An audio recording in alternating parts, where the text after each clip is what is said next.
شوال کے روزوں کے متعلق کسی نے سوال کیا کہ کیا شوال کے روزوں کی کوئی فضیلت ہے؟ جواب سماعت فرمائیے، شوال کے روزوں کی بہت فضیلت ہے۔ احادیث مبارکہ میں نبی پاک علیہ الصلوۃ والسلام کے کئی ارشادات ہمیں ملتے ہیں۔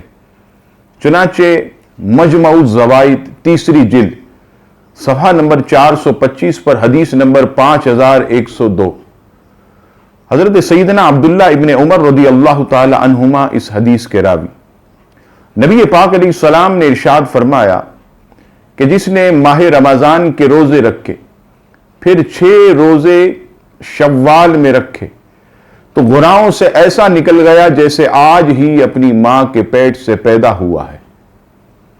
دوسری حدیث پاک جو کہ صحیح مسلم حدیث نمبر 1164، حضرت ابو ایوب رضی اللہ تعالیٰ عنہ اس حدیث کے راوی، نبی پاک علیہ السلام نے ارشاد فرمایا جس نے رمضان کے روزے رکھے پھر اس کے بعد 6 روزے شوال میں رکھے تو ایسا ہے جیسے دہر کا یعنی عمر بھر کے لیے اس نے روزے رکھے۔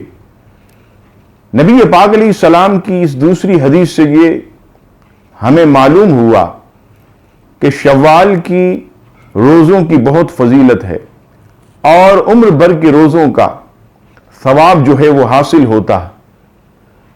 اس میں 2 صورتیں ہیں، اگر کوئی شخص دوسری عید سے بھی رکھنا چاہے تو وہ تواتر کے ساتھ بلا ناغہ رکھ سکتا ہے، لیکن علماء فرماتے ہیں کہ وہ پورے مہینے میں کسی دن بھی جو ہے وہ روزے 6 مکمل کر سکتا ہے۔ الگ الگ رکھے گا، کچھ گیپ دے کر رکھے گا، بیچ میں 3-4 دن چھوڑ کے رکھے گا، اس سے اس کو بھوک اور پیاس کا احساس ہوگا تو اس کی بھی الگ فضیلت ہے، اس کا بھی اجر الگ ہے۔ بہرحال اگر کوئی دوسری عید کو تواتر کے ساتھ بھی 6 روزے رکھے تو اسے جو ہے یہ فضیلتوں میں سے حصہ جو ہے وہ ملے گا۔ اللہ تبارک و تعالی ہم سب کو اپنی رضا کی خاطر روزے رکھنے کی توفیق عطا فرمائے، آمین۔